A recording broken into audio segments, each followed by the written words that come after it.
What's up, everybody? Welcome back to Remember the Game. It is my retro gaming podcast where every week a buddy of mine and I sit down and we geek out about the games we played back in the day. My name is Adam Blank. Thank you so much for listening to the show. And this week it is episode 289, and we're pointing and clicking all over the place and talking Maniac Mansion, the classic puzzle game from LucasArts or whatever the fuck they're called. It's a bona fide classic.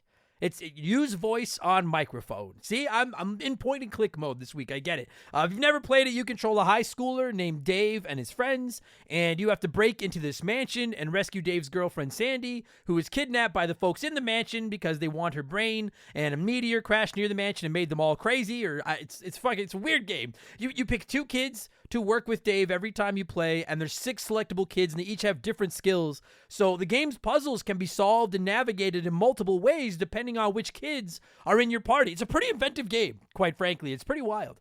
This bad boy released back in 1987, and it's one of the rare games that I actually played quite a bit on my family's computer when I was a lad. And what's even rarer is that this is a game I would prefer to play on PC over console, and you may never hear me say those words again. Maniac Mansion does have an NES port, which is totally playable. I've played it quite a bit, but with the point and click interface, it's just so much easier to do with a mouse. If you've never played the game, like I said, it's point and click. There's a whole bunch of these commands at the bottom of the screen, like go to, open, pick up, use, turn off. So you click the command you want, and then you click the item or the place on the screen that you want to use it on. And it might seem pretty primitive by today's standards. I actually found that myself.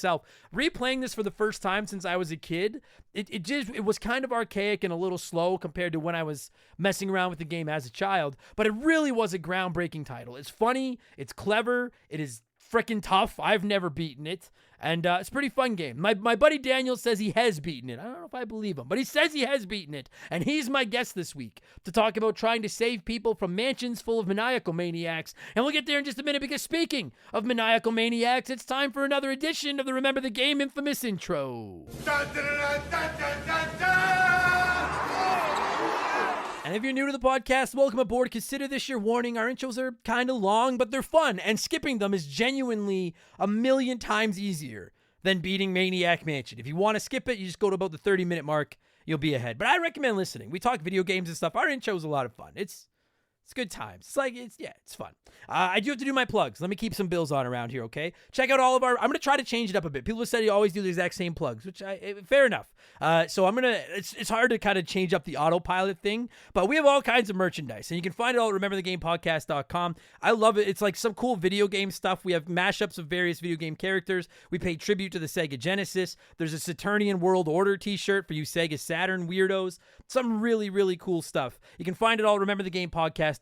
And shout out to my man Joe from 4545 Creative for designing all of it, the talented son of a bitch. And of course, if you're like, I don't wear clothes, Adam, I get it. I'm naked right now. You could always just support us on Patreon. It's about the best deal in the history of the internet. We offer tons of extra podcasts, not to mention a bunch of other stuff. And our subscriptions start at just $3 a month. It's like the change in your couch. You can listen to all these shows on Spotify, ad-free. It's fucking, if you're like, hey, I've been working through the Remember the Game backlogs and I'm almost caught up, there's like 500 more episodes waiting for you for $3 at patreon.com/rememberthegame. Every Monday, Mark McHugh and I release Purple Monkey Dishwasher over there, which is our Simpsons podcast. Every Tuesday, I release The Rambling Idiot, where I talk about comedy, movies, t-shirts. I don't think I've ever talked about t-shirts, TV, sports, whatever the fuck is on my mind. Game Patch goes live every Friday, where we talk about modern gaming news, and Expansion Pass drops every Thursday, and it's all kinds of different gaming shows. We do just about everything to do with video games, modern games, old games, ranking lists, funny episodes, all kinds of good stuff. This past week, it was Expansion Pass number 202, and I actually dropped my review of Mario vs. Donkey Kong for the Nintendo Switch, which is a remake of the original Mario vs. Donkey Kong. It's a puzzle game, cute little game. You control Mario, and you navigate your way through these various levels, trying to save little robotic Micro Mario action figures from Donkey Kong, or something like that. And as is becoming tradition, here is a sneak peek of last week's episode of Expansion Pass, my Mario vs. Donkey Kong review. There's just not a lot of replayability. Play through it once, solve the puzzles, and then unless you want to solve the same puzzles again, that's the problem with puzzle games, isn't it? Like, I love puzzle games. But that will always be, that's the conundrum with so many puzzle games that aren't like Tetris and Dr. Mario and stuff like that is once you know the solutions and you've solved the puzzle, the replayability is practically nil unless there's like a time attack mode in this. There is a multiplayer mode in this if you want to do that kind of stuff. But like unless there's like a randomly generated puzzle or they released expansions with more puzzles or there's different characters to play through the puzzles with or something like that, which this game doesn't have any of those right now. You beat it once and you're kind of done. And I knew that going in, but that's kind of the issue. That's now available in our archives. This week it's expansion pass 203 and number 203, excuse me. And if I'm being honest with everybody, it is a wild week here at Remember the Game Industries. I have comedy every night until Friday. So I decided to let the Patreons do some of the heavy lifting. We're doing a classic Ask Adam Anything episode. It's been a year since we did one of these. So you never know what's going to come up. I'll answer as many questions as I can on Expansion Pass this Wednesday. So again, subscriptions start at just $3 a month. You get new shows every week, instant access to hundreds of bonus archive podcasts, all 100% ad-free. Just hop in and you're off to the races. Not only that, but you can join our almost 2,000 member Discord, which is sick. You can vote in our Patreon poll every month. Our Sega Genesis poll will be starting in about a week. So that's going to be a good time if you want to vote for a game to cover on the show. You can DM with me, and unlike social media, I actually check my Patreon DMs almost every day, and you even get a shout out and get to hear me mispronounce your name like I'm about to do to most of these people. A huge thank you to our newest Patreons, Mr. Saturn, boing, I get that, Inhuman Sumo, Tony Lockett, Gunpla Goblin, I like saying that, Gunpla Goblin, Anthony Composto, Blue Simpson, Eli the Savvy Boy, Zachary Parker, and Adam Blank stole my copy of Mario is Missing. I actually do own a copy. I'm embarrassed to say that, but I have my childhood copy of Mario's Missing. So unless that's you and you're me, I did not steal your copy. It's my copy. I don't want to need any more fucking copies. Fuck, I hate that game. Thank you all so much for the support and welcome to Remember the Game Industries, patreon.com/rememberthegame. And don't forget, we donate 5% of that to charity every year as part of my 24-hour stream, so you're doing some good for the kids. And don't forget to check me out on Twitch. I'm pretty active over there these days. Twitch.tv/rememberthegame. I'm playing modern stuff. I'm playing old stuff. I'm just playing Lego. I sometimes just sit there and build Lego. It's really good. It's fun. I'd like it if you came by and said hi. That would be very cool. All right. That's enough blowing myself. Let's blow some of you by blowing in some cartridges. It is our opening segment here on the show. I read a few comments and questions from our Patreons, usually gaming related, but not always. And we call this segment Blowing in the Cartridge. He blows all right. He blows big time. That's it, honey. Get into the spirit. Let's blow. Our first blower this week is Hot Cheese Sauce, who is one of a few people that wrote in about this topic. And I have to be honest, I'm not very familiar with this man's work, so I usually pronounce names wrong on purpose just to have some fun. I really am not trying to do that if I butcher this. Hot Cheese Sauce says, this week I would like to direct my blowing in the cartridge to Akira Toriyama. As everyone probably knows, he passed away on March 1st. This man had such an influence in the world of anime, video games, and manga. The majority of us will know him as the creator of the Dragon Ball franchise, but he also did the artwork for the Dragon Quest series and Chrono Trigger, just to name a few things. I think one way or another, a majority of us grew up with something he's been involved with and has had a huge impact on our childhood. No matter how you feel about Dragon Ball, you cannot deny the legacy this man's left behind. In the spirit of reminiscing things we loved back in the day, let's pay our respects to the man by playing a game he has been involved with. I, for one, think it's time for another playthrough of either Chrono Trigger or Dragon Quest XI while I watch some Dragon Ball. Rest in peace to the legend. Yes, I truthfully, I've never watched Dragon Ball. I have played Chrono Trigger. I've never played a Dragon Quest game. So I am not overly familiar with Mr. Toriyama's work, but I have seen the influx of posts and comments, not just in the Patreon feed, but just all over social media. Seemed like an incredibly beloved creator. And yes, I legend. I can't, not even knowing his work that well, I can't disagree. Just listen to the things like you just said: Dragon Ball, Chrono Trigger, Dragon Quest. It's just some of the biggest franchises out there. So yes, rest in peace to an absolute legend. What else is there? Even I don't have to be familiar with somebody's work to know what a legend they are. So rest in peace to a legend. I agree. Brandon DeZeba said, hey, Hot Dog King, I finally bought a PS5 merely so I could play Final Fantasy VII Rebirth. I was looking to sign up for PS Plus, and I was torn between Extra and Premium. I know you have talked about downgrading to the Extra tier, and I wanted to ask if your stance still stands that Extra is the best value at this point. Have a great upcoming week. Thank you, Brandon. Congrats on the PS5. Listen, Premium, I think it just comes down to looking at the game catalogs, because on paper you see premium includes a bunch of retro games and you're like, oh fucking A. But I think the retro game selection has been subpar at best. So yeah, and then you also get stuff like access to demos, and I believe premium is the only one that comes with streaming. More like I think at PS Plus Extra you can stream PS3 games, but at PS Plus Premium you can stream a lot more. I don't know if it's everything, but it's a lot. So if you're a fan of cloud or of game streaming over having to download everything, then that's an extra perk. But if it's primarily you're boiling down to the game catalog, I would recommend looking up the extra catalog and then making the decision. The only reason I've stayed at the premium tier is because when my subscription came up for renewal, they were 25% off. So I basically got premium for the price of extra. But the first time I need to renew at premium pricing, I will probably drop premium and go down to extra. I think extra is the best value myself. So, Spike-a-Rooney said, "Hey Adam, any thoughts on the new Battlefront Classic coming out? I loved them as a kid. Can't wait to get my hands on them and play them again on current gen consoles."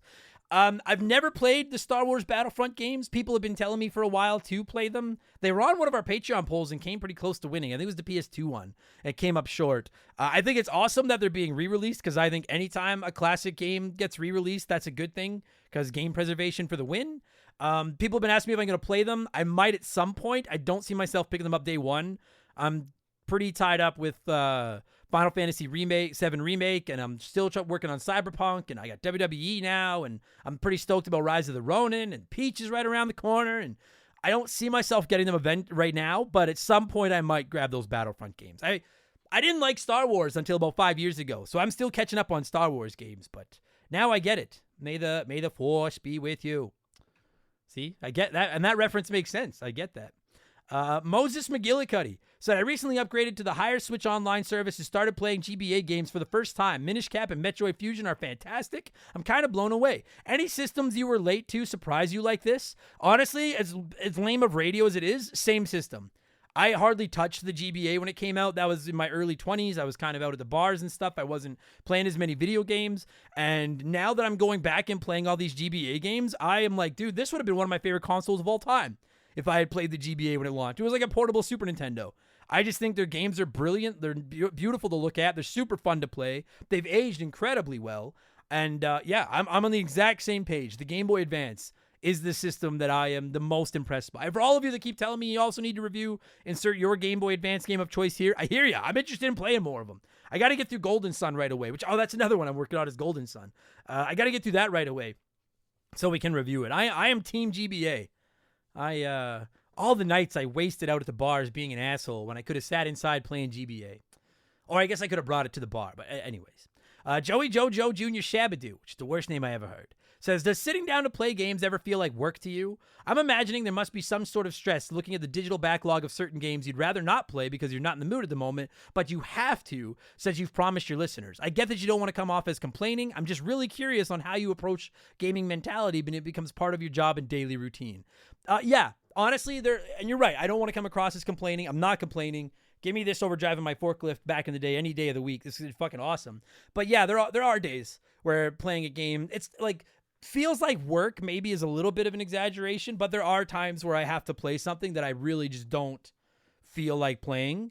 And so like from a work perspective, I'm not like, oh, fuck my life, fuck this job. Because I'm like, dude, there's still beats working at Uline. Like, I'll gladly sit and play video games. That's fine. But from a gamer perspective, there are times where you're like, I just really don't feel like, I'm sure everyone's had those sessions where you sit down to play a video game and you're like, I just don't feel like playing anything.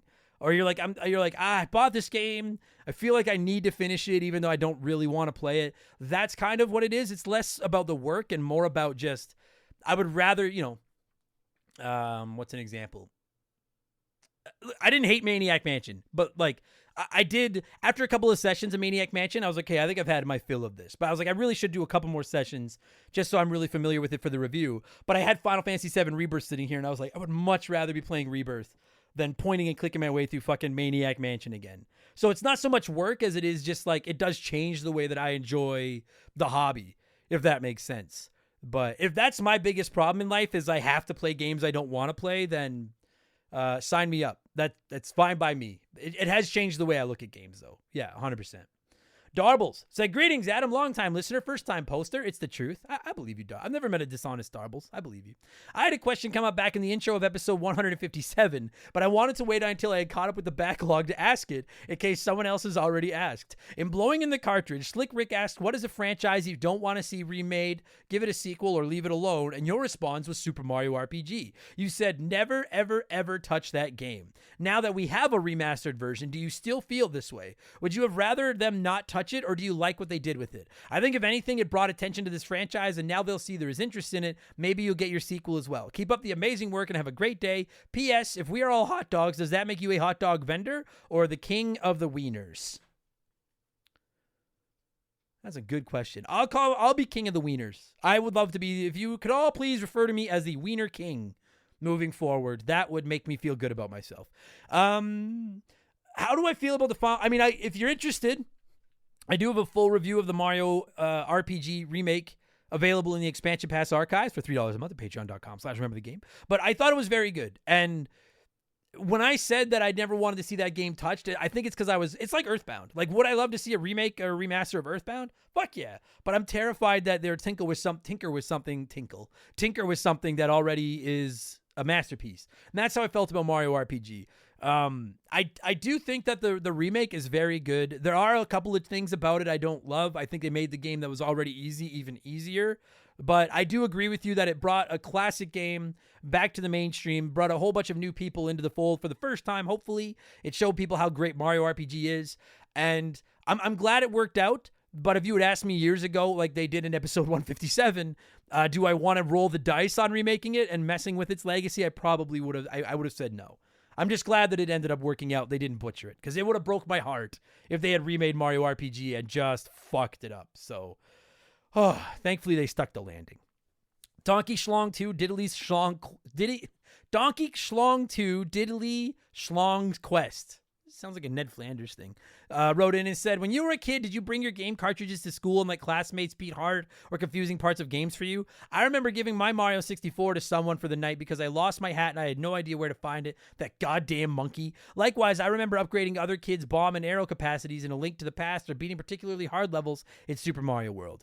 No, I can't say as I ever did that, because if you've ever come by one of my streams, I am a borderline freak. I'm just a freak, but I'm a borderline freak when it comes to like help on video games. Like, I want no help, no hand holding, no tips, no spoilers, no anything. Either let me do it by myself or just let me not do it. And I've been like that since I was a kid. I used to beat levels for my younger brother all the time, but I never wanted anyone beating a goddamn thing for me. I don't even want you to give me a tip on how to beat it. So no, I was a lone wolf as a child. Good question, though. And finally, before we move on, it's letter time. Lauren Guy, this made me laugh, wrote in and said, Dear Adam, I was amazed to learn when discussing with a friend, don't ask how, that not everyone is wiping sitting down. No one ever talks about it, but according to Google, 33% of the population wipes standing up. What is this atrocity? Are you a sitting or standing person? I really have to know for research purposes. See, it took 289 episodes, but now we're answering the important questions. No, I sit down. Everybody should sit down. Why the fuck wouldn't you sit down?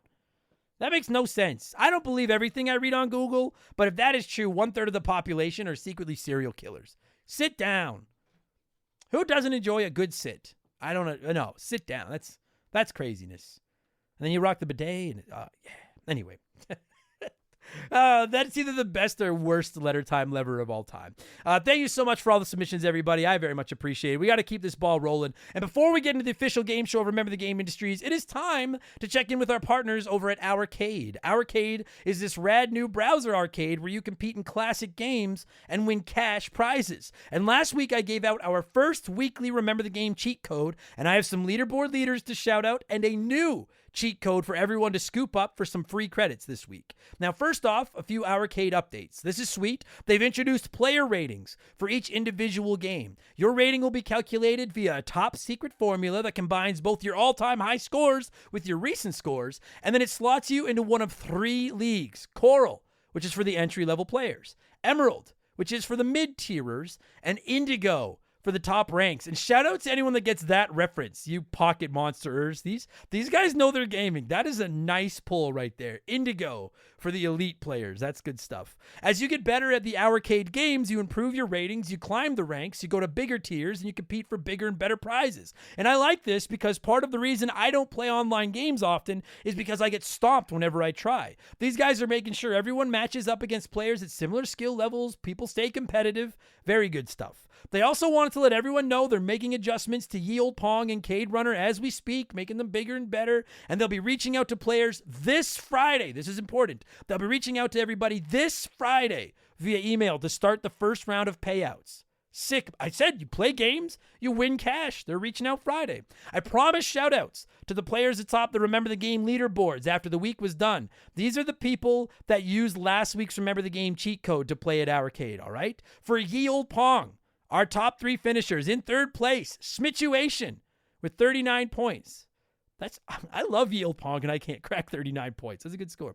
Third place, Smituation, 39 points. Second place, Kevin, 40 points. Snuck in. First place, Mixer Tuna, 49 points, which not only is the leader this week on the leaderboards, but is the second highest all-time global score in Ye Olde Pong. So congratulations to Mixer Tuna.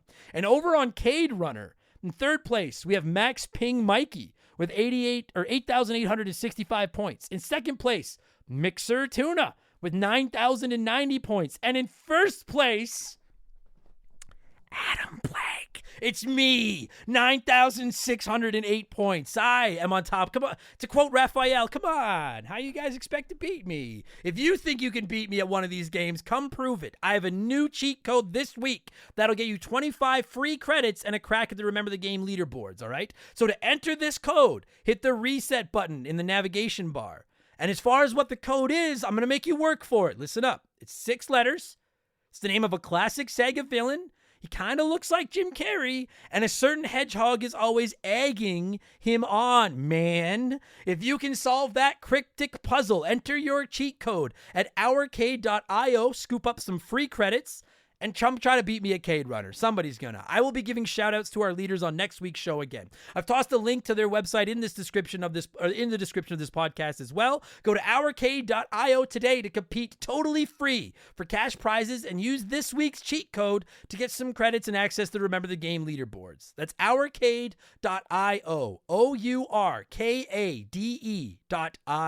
Hourkade.io. Hell yeah. All right, let's get to our Smash Hit segment, the official game show of Remember the Game Industries. It is Play 1, Remake 1, Erase 1.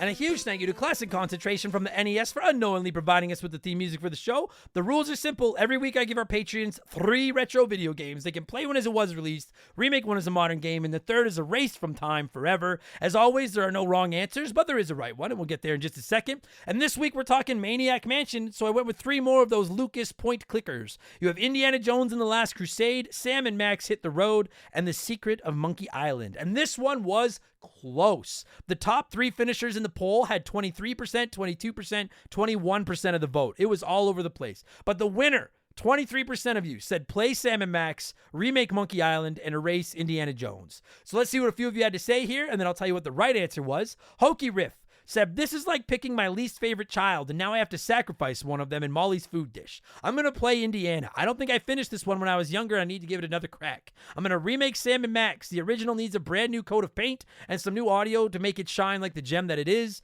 which means I got to sacrifice Monkey Island. I'm sorry, Guybrush and LeChuck, but dem's the rules. I've never played Monkey Island. I'm assuming Guybrush and LeChuck are characters, or else maybe they're your friends that love that game. I'm not sure. But sound logic, I like it.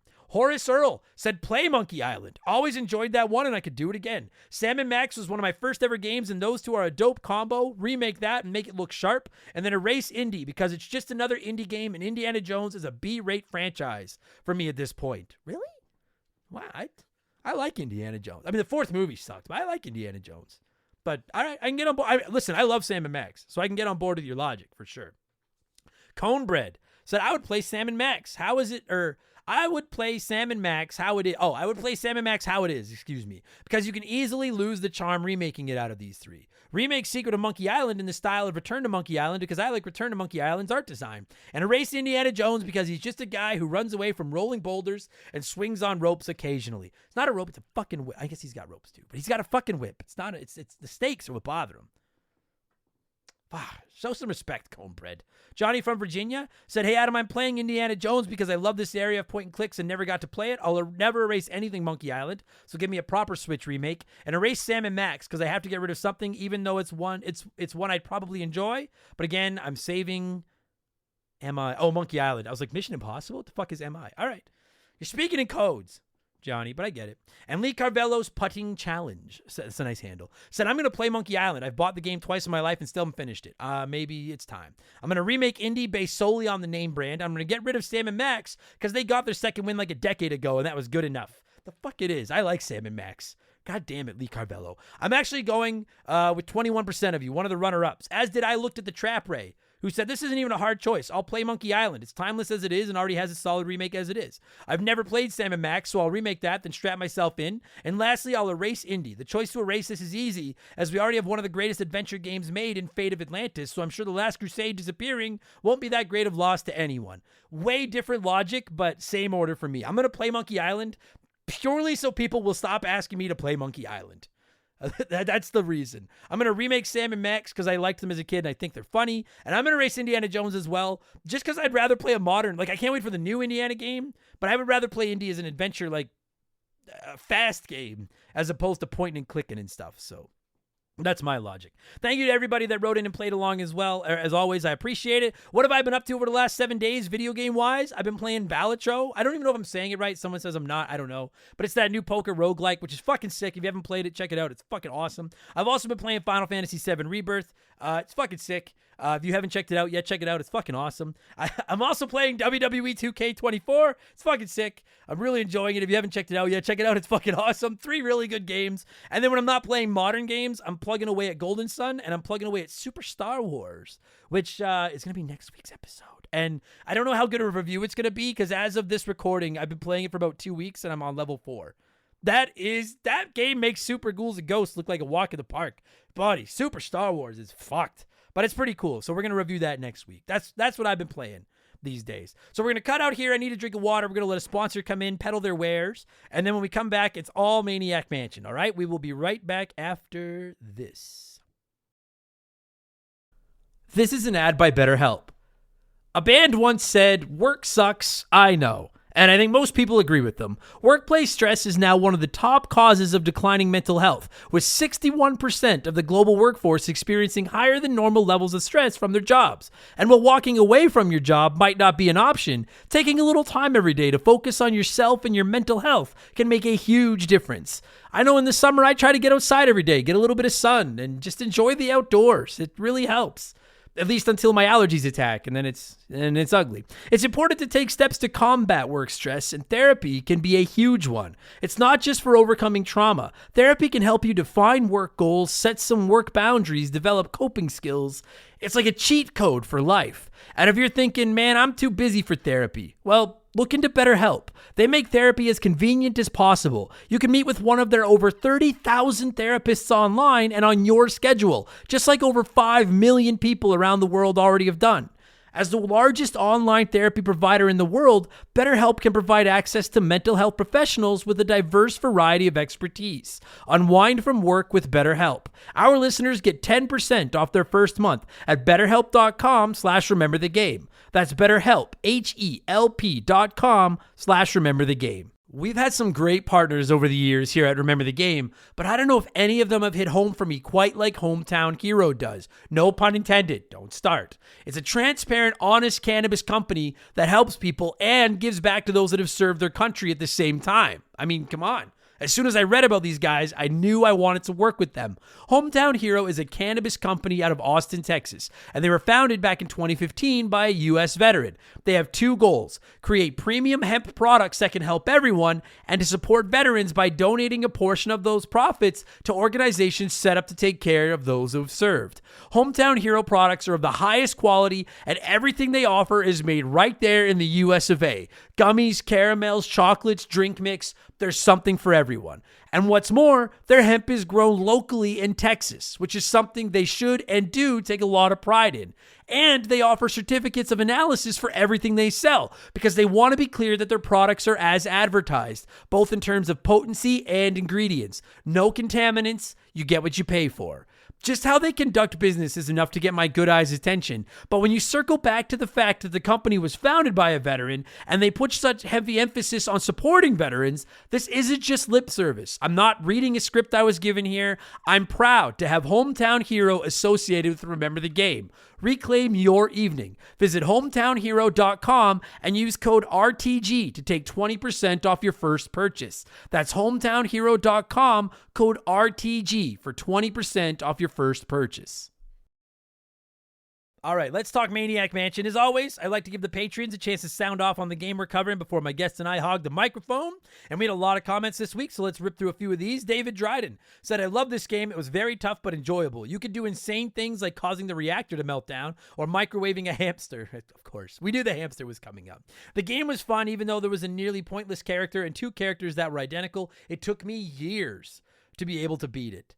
Yeah, I agree with practically everything you just said. Practically everything.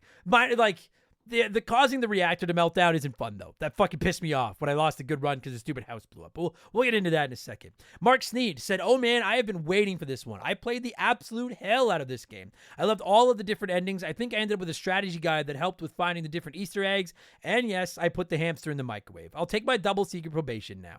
Listen, I'm anti-animal abuse, but baby penguins in Mario 64 deserve to be thrown into the depths of hell, and hamsters in Maniac Mansion deserve to be microwaved. Other than that, leave animals alone. But in those two instances, everybody gets a pass. Everybody. Doug Dorn. So this is one of my all-time favorite NES games because my best friend growing up had a copy. The anxiety caused by being caught in the game is very real, and it's probably at least partially responsible for my grown-up real-life anxieties. Dude, that used to creep me the fuck out too. This game scared the shit out of me when I was a kid because that freak Ed would catch me in the kitchen and throw me in the dungeon. Yes, you're right. It is scary. Fuck. The Smituation said, this game is fantastic. Not the most jam-packed action game keeping you on your toes at every twist and turn, but what a fun game. Probably not one you just pick up and beat either. It's one you really have to think outside the box for. Two complaints about this game is the character switching aspect. I wish it was just a single button and it switched. And the other thing is if you fuck up, the game should just end and that be that. Overall, though, it's a great game and a real thinker for sure. A lot of trial and error, which for the time was probably a great concept to get multiple hours of gameplay in a game. Dude, this game would have lasted you for fucking months as a kid. I know it did for me. So I agree. It would have been nice if you could switch characters faster, and it would have been nice if you soft locked yourself by screwing up, if it would just end the game. That I agree with.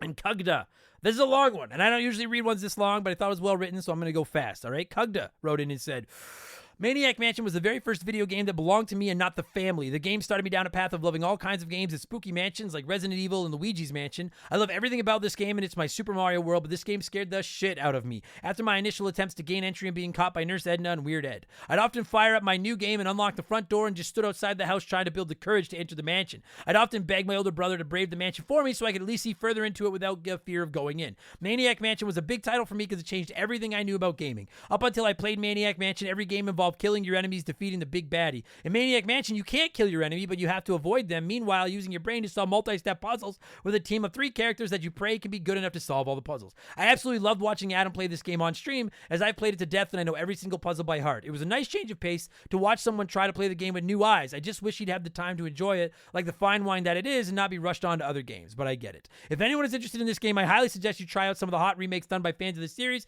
and whether you praise this game for what it's done and shit on it for why you hated it, thank you, Mr. Blank, for not being a tune ahead and finally giving my favorite game, Maniac Mansion, its time to shine. Just for the record, I don't hate it. I just, after 2 or 3 sessions, I'm like, all right, I've had my fill. It's just a little slow for my tastes. But I played it growing up. I also got scared of the mansion. I don't hate it. I just liked it more as a kid than I do as a 40-year-old man. And I'm going to explain why right now with my buddy Daniel. We're going to cue up some Maniac music. And when it stops, we're going to talk Maniac Mansion, which originally released on the Commodore 64 and the Apple II on October 5th of 1987.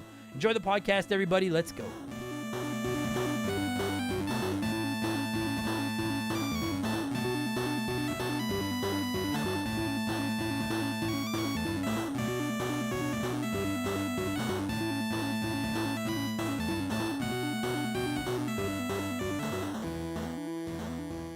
All right, so joining me via the blank phone this week to talk Maniac Mansion is this is our second take. So Daniel, we don't have to rehash the entire opening dialogue we just had because the stupid internet fucking jerked us around. But joining me on the show this week is my friend Daniel, who may or may not be a maniac. Daniel, how are you? You can expand on that however you want. How are you?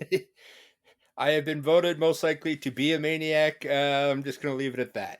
All right. Yeah, that's nice and clean. You should have heard the first one, guy. It was if you want to know more, then check out my secret OnlyFans and you'll find out more. And if you're like, where the fuck is this OnlyFans? If you don't know, then you don't need to see it. I only give it to the people that need to know. We're talking Maniac Mansion this week. And this is where we kind of the conversation went off the rails last time and the stupid internet farted us around. I was like, we both grew up playing this game. I will literally never say these words probably ever again on this podcast, except maybe with a game like XCOM, but a very rare game that I would actually prefer to play on PC. Even though I have played the NES port as well. As a kid, I played it a lot on PC. Pretty influential game. Like important maybe isn't the word, but it very like this is kind of a trailblazer, I guess, in some ways. Yeah, it was one of those first point and clicks, and it really did a lot to setting the formula for that. Yeah, it did. It's because like I mean, you've probably played more of them than I have, but when I think of point and click games, I think of Maniac Mansion and I think of Zach McCracken. Yeah, those are two of the big ones. The original Sam and Max and Indiana Jones: The Fate of the Atlantis. The four of them all came out around the same time. I think they're all Lucas. But and It's funny because I kind of remember Indiana Jones, but I don't remember being able to do anything in that fucking game. Like I was like I had no idea, but I had never seen an Indiana Jones. I had I was so lost. But the truth is, like I kind of feel like that in all these. Like I've never beaten Maniac Mansion. I've never beaten Zach McCracken. I don't think I've ever beaten a point and click game, to be honest. Now you have. I have, yes. Which just this one? No, I've Oh, okay. I've beaten all of those ones. I think I've beaten most of the point and click games I've played, except for Zach McCracken. Okay, Could never beat that one. Like it's so if you've never, I can't imagine there's too many. I probably mentioned it in the intro. We are going to be spoiling this game. It's a puzzle game, and there's not like a super deep story to it or anything. I don't know how we could do a review without spoiling stuff, so apologies. But even if we spoil stuff, there's multiple ways through this game, and we're not going to spoil every secret and every way through it or anything. But like if you've never played a point and click game, they're so weird. Basically, there's like all these little commands at the bottom, like go, give, turn on, turn off, pick up, use, read, and you just basically you click like the action you want to take, and then click on the item, the person, the thing you want to interact with, and then if they combine, like you can't turn on glass jar, but you can pick up glass jar, you can give glass jar to people, stuff like that. And basically you work your way through these puzzles using these commands and the random items to solve the puzzle and work your way through. And like for such a simple basic system, surprisingly complex puzzles at times. It's kind of weird. Yeah, Like, this one in particular. oh fuck yes, anyone that's been watching my streams over the last week, I've never beaten this game. I've never beat it. There are some, and we'll get into some of them, but like there are some things in here that I'm like, how anybody figured this out without a walkthrough? I have no fucking idea. This game was the quintessential, like you talk to your friends at the schoolyard, and it's just like bit by bit as stuff goes back and forth, and that's how you make your way through it. Yeah, like I've seen a lot of This isn't a game that works as well in today's environment because it's just looking stuff up online just doesn't have that same feel as when you go to school and talk to your friends. No, agreed. Yeah, this is. I mean, those of you that have friends. Yeah, Oh, but we had friends as kids. But you're right. Like it's one that you like. You can get together with your buddies and be like, oh, I tried I took Bernard and did this and he did this. And you're like, oh, I never even thought of that. Like you were just saying off air, not that I'm taking credit for it, but you're like, I beat this game and you're like, a couple of things I noticed watching your playthrough that I'd never, because like two Yeah, people can come at it and try two different, like from two totally different directions and combine to figure shit out that one of you wouldn't have figured out alone. well, exactly. And it's I wouldn't have thought to do this, but that and yeah, there's a lot. Yeah, There's a few things that just from watching your streams playing this last week. I played this game for 30 years and I didn't beat it till 3 days ago right. or Yeah, 2 days, whenever I sent you that picture. it's fucking all right. So we'll get it's vicious. We'll get into it. So again, spoilers if you never played it. Basically, there's this mansion, and if I'm wrong on anything, please go ahead and correct me because I don't really know this story that well. But 20 years ago, like a meteor crashed near this mansion and made this family go crazy. I think And they were already crazy. Just the doctor, the Fred, it gets more insane. right, it makes him more insane. And now he's Yeah, got this obsession with like getting human brains and this kind of shit. And he ends up kidnapping this girl from the community, and her boyfriend Dave recruits a whole bunch of the, I guess, high school kids, like a bunch of the kids from the town, to go to the mansion and rescue Sally, Susan, Sandy, Sally, Cindy. It's all Sandy, yeah, yeah, Sandy. Yes, they basically recruit a bunch of kids to go to this mansion and bust her out. And so you have to pick. You have to play as Dave, and then you have to pick 2 of 6 kids to be your teammates. And what's I think one of the coolest things about the game is that each kid has their own abilities, their own particular traits and strengths and weaknesses. Well, not really weaknesses, but strengths. And based on the except for team you Bernard. pick, Bernard's got a except for weakness. dude, Bernard is OP as fuck in this game. He is, except for the fact that he can't go upstairs that first time until you deal with the tentacle. Fuck, He fucking runs goddamn away. fucking tentacle. But we'll go through each kid, but each of the kids have their own skills, and based on like I think this is really the brilliant thing about the game. Based on the combination of kids you take, there are multiple ways to beat the game because like we mentioned, Bernard is like the nerdy Donatello of the group who can fix stuff and things. So if you don't have him, then it's harder to go through the then the way you play the game, like you can't use his, like he fixes the radio in Dr. Ed's room. Yeah, I don't think anybody else can do that. So if you don't have Bernard, you can't beat the game that way.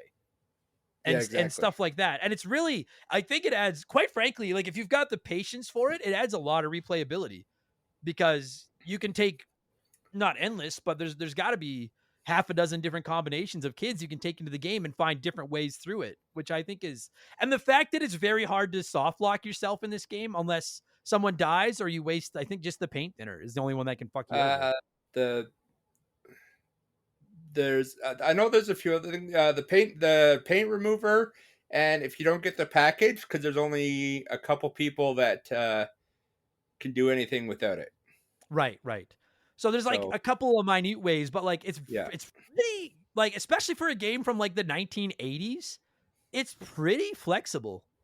yeah, Like I have to imagine as a game developer, it's very difficult to try to anticipate all the different things that the player is going to do and yeah, and make the game that's run if around you them. try to do something that doesn't make sense. There's a lot of times where it has a specific thing. Like if you try to turn on mirror or something, it'll be like you can't turn that on. Right. Yeah, Uh, yeah. or Yeah, if you cuz try to like use there's the toilet, it'll tell you need more privacy. yeah, yeah, some of them are actually pretty funny. Yeah, Uh this yeah, game it's has a pretty lot of wild. good humor. Yeah, it does. It does have a lot of humor, and I think, like again, I love puzzle games, and I do think this is one of the grandfathers of puzzle games. And despite some of the criticisms I have, which I am going to vent today, I genuinely think this is a pretty brilliant video game, and I have a lot of time and respect for this fucking game. It's just so we'll get into like my biggest criticism of it, and that is just, and I'm curious what you think about this. As a kid, I could hop into this game anytime and just play it for an hour and just fart around. And I kind of knew I was never gonna beat it, and that was fine. It was just something to do on my computer. It was just fun to play on my computer or on the NES. Now playing it as an adult, like it's still a fun, intuitive, creative game, but like there is so much repetitiveness and tedious. Like, oh, Wendy has this key that I need to get in this door, but Wendy is upstairs in the far hidden room, and the door for the key is downstairs behind the kitchen. So one of us, I either need to walk a character up there to get the key from Wendy, walk back down, and then try to open the door, or walk Wendy down, open the door, and then walk Wendy back upstairs. And it's just like there's no fast travel, there's no shortcuts. It's a Yeah. lot of it's a lot of like repetition and trial and error. And I don't know, man. I just didn't have the patience for it as an adult that I did as a kid.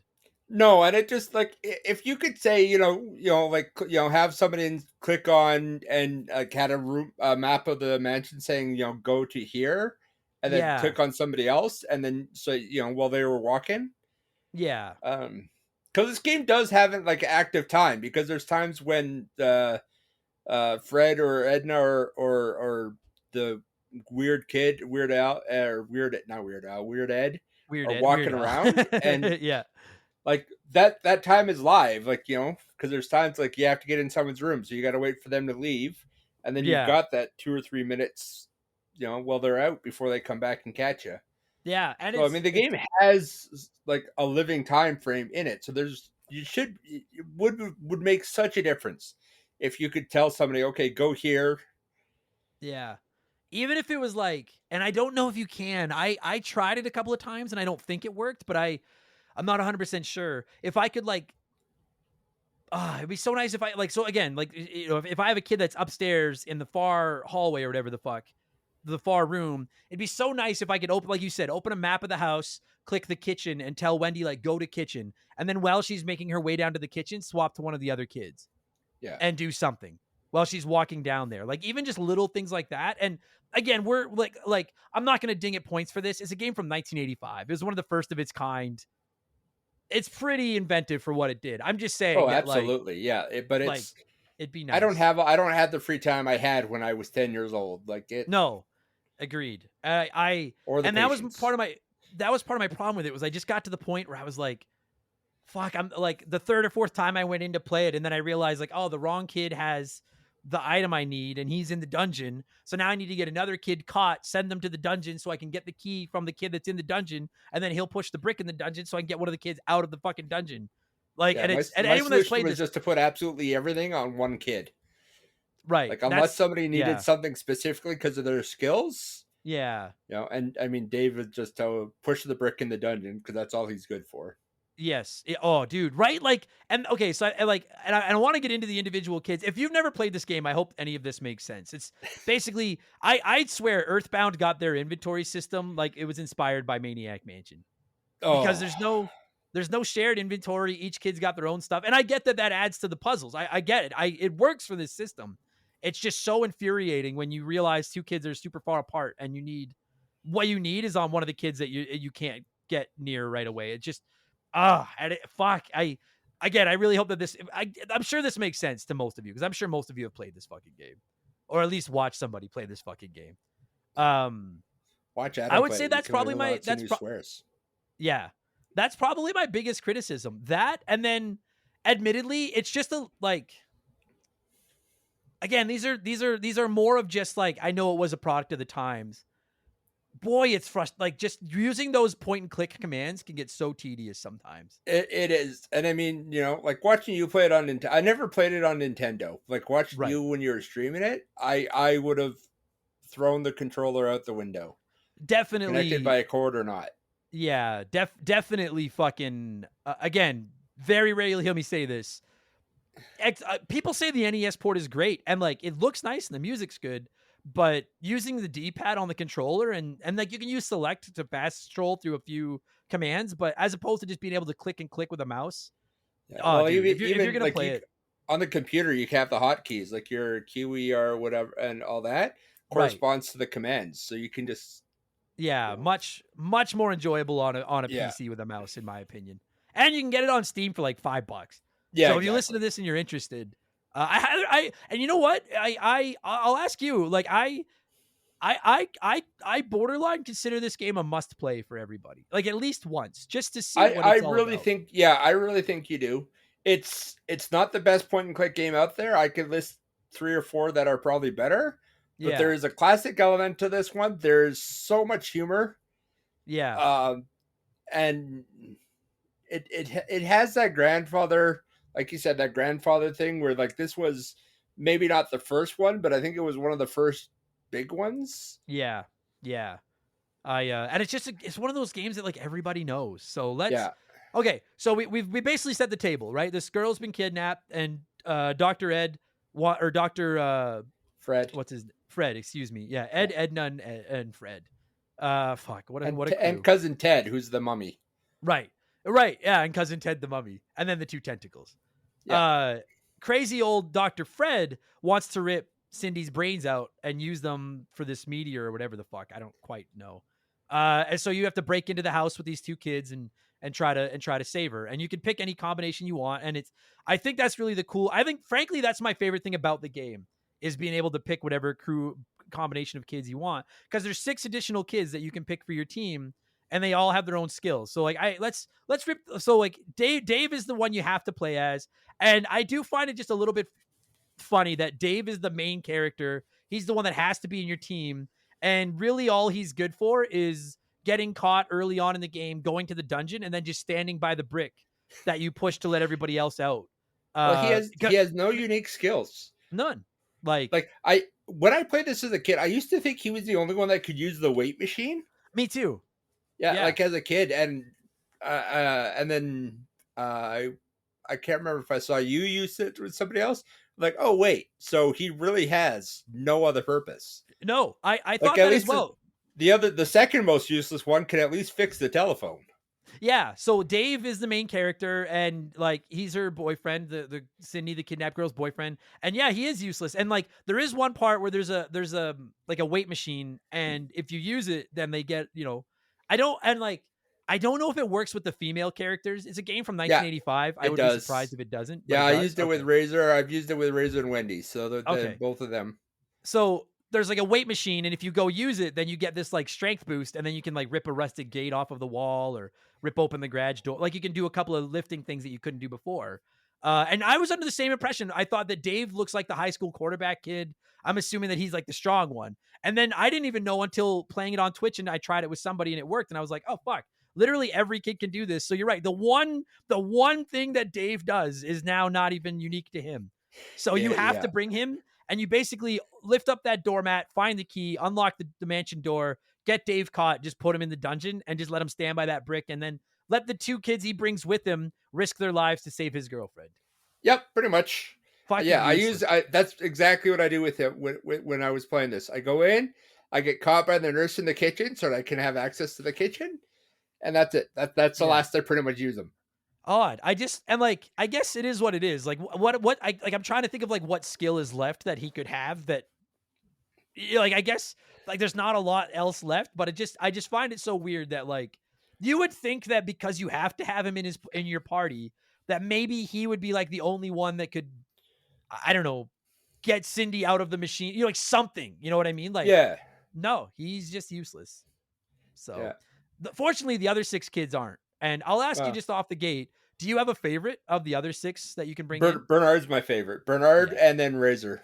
Yeah, Bernard is so And Bernard is like Razor's the classic nerd, yeah. and he's the brains of the team. He can like fix everything. He can fix He's everything. He can use the radio.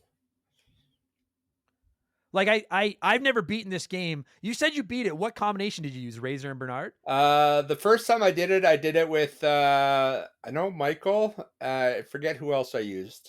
Okay. Or I think it's Michael, the guy that can do the cameras, The the photographer, yeah, photographer. that's Michael, yeah. Yeah, I feel like this game is probably at its easiest if you've got Bernard in your party. Just it because of the amount of is. shit he can fix and everything. Yeah, And quite frankly, like all the rest of them, like Razor looks kind of cool because she's got kind of like the punk rock look to her, but like the rest of them all just kind of look generic. At least Bernard, like he stands out with his, the white yeah, dress shirt, the high pants, and the glasses and everything. yeah. Like he I just mean, looks. it's Buddy from Revenge of the Nerds, Yes, but yeah, yeah, absolutely, at yeah. least he does look like something. Razor's the other one that actually looks thing. The other three all look like generic character model A, B, C. Yeah. So Razor is this like I think she's like the lead singer in a band, Yeah, and she's like the punk rock chick, and she's fucking cool. Razor's pretty yeah, cool. yeah, And so basically, and we'll get a little bit more into it, but like her ability is basically she knows music. yeah. Like She that can play is music. Her and yeah Sid that have the same skills. Uh, yeah Which, like, so Sid is another musician that's Yeah. in the game, and do you not find it odd that they would put 2 kids in with basically the same skill set? Like, I I found think that it's a weird. case of they wanted 6, they had 5 personalities, and like that's the only thing I can think of. Or they're like, oh well, people aren't going to want to pick the girl, or people might want to pick the girl. So like, well, we'll put in 2 that have the same one. Yeah. I mean, you're So probably right. It just struck me as like, because like I've played through this. I mean, I've never beaten it, but I've played this game, many times, and I've always wondered like, is there a difference between these two? And I really don't think there is. if there is, I couldn't find it because Yeah, like even after I beat it, like getting ready for this, I was trying to play it, and I'm like, okay, well, can you do this? No. Can you do this? No. they're Same both thing. And then like after I realized that other people can use a weight machine, I'm like, well, maybe Sid can use it and Razor can't. yeah, But no, she can use it. they're both just musicians. I don't. So I wonder, like, you must. I can't imagine there's a combination of kids you can't beat the game with. But There I isn't. like, it just seems very counterintuitive to take Sid and Razor, because you just got Yeah, both music kids. They both have the exact same. They're clones of each other with different skins. So, pretty much. and again, if we're wrong, Yeah, someone, I guarantee you, the internet's gonna fucking actually. yeah, but I don't have to deal with that. That's your problem. Yeah, that's my problem. Thanks, buddy. So there's the 2 musicians, Razor and Sid. Razor and Sid, excuse me. There's Bernard, the nerd, who can fix stuff. You have Yeah. Michael, who's a photographer, and there is one storyline where there's a dark room in the game, and he can develop a roll of film. And that's, if I'm not mistaken, that's really the only place his skill is useful. Yep. Is that there's not Yeah, like that's there's a the only thing camera for you can use him. or anything. Wendy is the author, and she's the only one that can use the manuscript. Yeah. I do like that though. You find this old manuscript, and then there's a typewriter in one of the rooms, and you can use the manuscript in the typewriter. But what's funny about it is anyone that other than Wendy that tries it, they just turn around and they're like, I think I just made it worse because it's Yep. already pretty bad. And I actually thought that was pretty funny. Whereas Wendy nails the manuscript. But then I don't know, like, whose manuscript is it? The It's the doctor's. meteor. Oh, the It's the memoirs meteors. from the meteor. Okay. So So that somebody else was obviously transcribing it, but yeah, right, it's right. Okay. yeah, So you can fix the manuscript, and then I assume there's that, like, you can turn on the TV and find. I love that, like, there's an infomercial for this place that like will publish anything. yeah, Which I actually think is funny. And I assume that much like how Sid and Razor can send in the album, which we'll get to, I assume Wendy can send in the manuscript and get it published. yep, I assume that's part of how you beat it with her. I've never done it, but yeah. and then who's left? Oh, Jeff, the surfer Jeff dude. was the second most useless. He has no unique skills. The only other thing he can do is aside from Bernard, he's the other one that can fix the phone. The phone in the study, yeah. Yeah, Which is that not like, because it's funny because like from a like a backstory perspective, Jeff is one of my favorite characters because he's just like a yeah. surfer and a He's the beach board bum. surfer dude. Yeah, and he's awesome looking, but you're right. Like, he has no. Again, like, I don't know what his skill could be because you've already got 2 musicians. It's not like he could be another musician. But like, he literally, all he can, for some weird fucking reason, I feel like the only reason he can fix phones is they were like, that way he's not another Dave. We'll give him something he can do. Pretty much, yeah. Yeah. My logic is it's how he makes prank phone calls because that was still all the thing in the late '80s. That was good. Yeah, I used to do Yeah, that. That was good times. Maybe that's what it is. Because yeah, like, otherwise this guy brings nothing to the team. But if you're like, we don't want to bring Bernard, then Jeff's there to fix a phone. I wonder if part of it too is because I assume when they were mapping out how you beat this game and all the different paths through it, that they had the classic Charlie Day meme with the board with all the twine and everything on it. And maybe they realized, like, oh, we have one dead end here. If we let Jeff fix phones, that patches that one hole in that.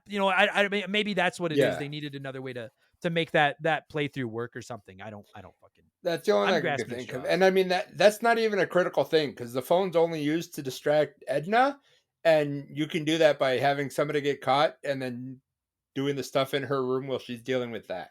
Yeah, that's what I was doing, was instead, because I could never I could never figure out how to turn on that goddamn shower to get the stupid mummy in the shower to move the bathtub to move over so I could see. I love that they've written for a good time call Edna in their own bathroom.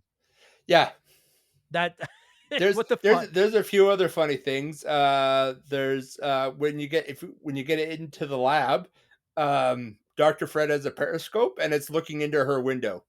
Because if you look on it, it's like I see a Right. heart-shaped bed. Right. And I love that she has the uh mirror over her bed too. Yeah, Like she's yeah, very very promiscuous, yeah, and listeners. yeah. I don't know if it was in the Nintendo one. I think they changed it, but the comments on the computer one when she catches you is I should have changed you up to my bed, or Yes. if you're Razor, it's like it's just too bad you're not a boy. Yeah, I think they removed that stuff from the if that stuff's in the NES one, I couldn't get it to pop up. Yeah, But I thought that was I thought like it's the game's got humor and she's funny. But you're right. yeah, The only purpose is to fixing the phone is to call her to get her to move, which isn't even necessary. yeah, So Jeff really doesn't bring a lot to the it's isn't it like so you have Jeff who doesn't do anything. You've got Dave who doesn't do anything. You've got two musicians with the same skill set. You're right. It really does feel like they just really wanted to fill out the roster. So they were like, well, it gives the and I'm not slagging it for this, but it almost like it gives the appearance that you have more options than you do. yeah. Yeah. And I think it's like, oh, this is the art. This is I'm a nerd. I want this one. Well, my big sister's in a band, so I'm going to pick her. So it Right. lets you pick the friend group that you want Right. and have options. I That think said, that's the only other thing I can think of. yeah, I think so too. But all that said, like I think one of the coolest things about this game, especially keeping in mind how old it is like I don't know about you, dude. I don't remember playing a lot of games from the 80s where I had that kind of freedom. I don't remember playing a lot of games now that do that. No, like even like, like one of my favorite games, and I know it's one of yours as well, is Final Fantasy 2 on the Super Nintendo. Yeah, And that's my first RPG, but like you never get to pick your party in that game. And that game came out, a decade after Maniac Mansion. And you don't get to pick it's always just telling you, hey, who's in your party. To have a game with all these like, oh, pick up, use this, do this, like as many random things as you can do with the point and click options, while also being able to pick a random party and never be able to like you can't soft lock yourself by picking a bad party.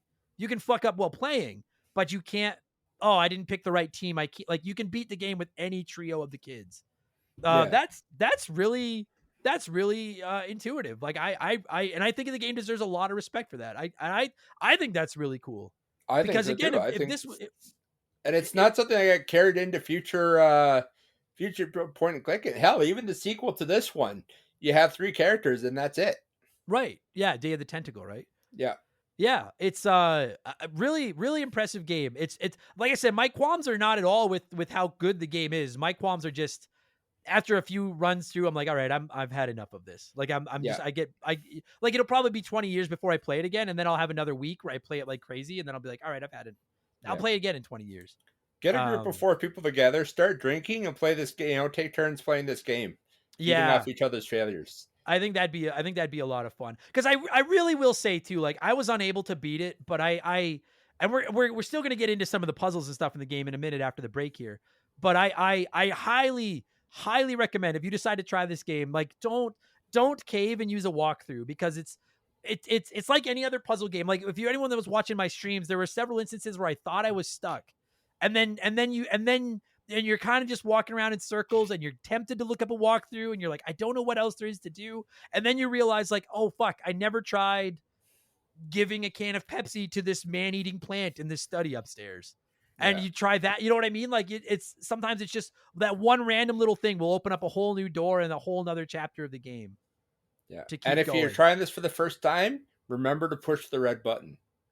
Yeah, fuck it. That's okay. All right. You know what? Let's pause here. Let's let a sponsor peddle their wares because I don't want to yell at the game right before I let a sponsor come in. So let's let a sponsor come in and then I'll bitch about that red button. So good call. We'll be right back.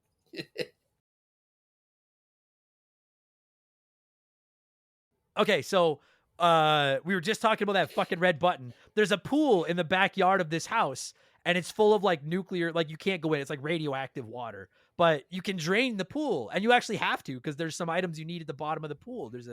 I think the key to the security door is in the bottom of the pool. Yeah, But there's also just a red button on the wall. There's literally like I don't know what it's called, but like something that's holding a bunch of like nuclear rods, inanimate carbon rods at the bottom of the pool. And then there's that's also exactly what they are. It's the cooling chamber for the nuclear reactor in the basement. Right, in their swimming pool in the backyard. But there's also just a red button, and it doesn't say anything doesn't say don't push, I don't think. It's just a red button in the bottom of the pool. I And never tried what to read what it. person, when you're playing this game for like the first time or the first time in a while or whatever, who can resist the temptation to push a giant red button? Yeah, and keep in mind, you can't save the game and then push the button. No. No. So I mean on the NES one actually, I don't know if you can save state, but it does have save files. But I never tried that. That's fair. But But yeah, yeah, yeah. but I never In the tried it though. original one, yeah, there's no saving the game. So anything you Okay. try, you're stuck with. So and like, truth be told, like, so when I pushed this button, I was on a playthrough where I'd been playing for about an hour. Like, I'd made quite a bit of progress. I'd done a lot of work. I collected items and solved some puzzles. And like, I'd put some miles on this playthrough. And then I drained this pool and there's a giant button. And I'm like, well, I gotta push. Cause that's one of the things about this game is you have to experiment with stuff. Oh So yeah, I'm like, all right, let's push the button. So I push the button and all it does is cause the fucking house to explode and it's game over. And I have to start over again. I was Yep. fucking livid. What in the fuck was that? What kind of troll is that? Like, there's a few spots where you have to. There's one spot where you have to turn off the power, like by cutting the breakers. yeah, And if you yeah. leave it off for too long, it explodes as well. That was how my last playthrough ended. Was I fucking blew up the house because I forgot to turn the goddamn breakers back on, and then the house melted down. And again, like I'm not. I like there has to be a game. You can't not have a game over option. Like there's got to be a way to end the game. So like I'm fine with that. I just it's fucking. And I guess it's something you only do once. And then you're like, okay, well, I know next time, don't push the red button. I know next time, make sure I turn the breakers back on pretty quick so the house doesn't explode. But boy, is it frustrating when you've put like an hour into the game and you've worked hard at solving these puzzles and collecting equipment and everything. And then one little mistake or pushing a fucking random button in a game that encourages you to interact with stuff in the environment. You push this button and the button is just like a giant, it's basically a fuck you button. Game over, Yep. start from scratch.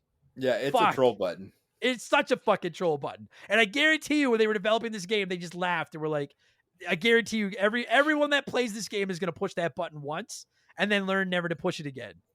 Yep. And I don't know that it's funny. It's funny in hindsight. In the moment when you've been playing for an hour and you're right into it and you think you're getting close to beating it, and then you hit this button and have to start from scratch. In the moment, it's not very fucking funny. I was pissed. I was fucking pissed. I was when you were streaming that one where you pushed the button, I was actually playing it, and I was doing my own things, but I had just drained the pool and gone down the ladder when you pushed the button. And like I got down there, I'm like, okay, well, I'll grab this and then I'll push the button, thinking it would do something, like it would open a trap door. So That's you what I saved me thought. from blowing up my house by about 30 seconds. Yeah, I just assumed that it would fucking like you said, it would open a door or something. Yeah. Fuck that fucking button, man. God damn it. The button aside though, there are some other puzzles in this game that I'm like, I did read a walkthrough after I was done for the playthrough with Bernard and Razor, which was the first one I did, just to see like how close I was. I got pretty close to beating that game on stream. Dude, there's a couple of things though that I'm like getting the stamps and making them work to be able to mail in the Tentacle album or the manuscript. I'm like, I don't know if I ever would have found that. No, the first playthrough I had where I finally got that envelope, I just opened it and then it was ripped and then you couldn't use it to mail something in. I'm like, well, like I know you have to mail it. Like I can't remember if somebody told me or if I ended up looking up that one because I couldn't figure that one out until after I beat it the first time. Right. And you don't have to mail something, but in a couple of the playthroughs, so I guess we should explain, in addition to the crazy family, there's these two tentacles, purple and green tentacle. And green tentacle is mostly nice. Yeah. He wants to be a musician and his music is just like a high pitched like internet phone line thing. But that's not his music.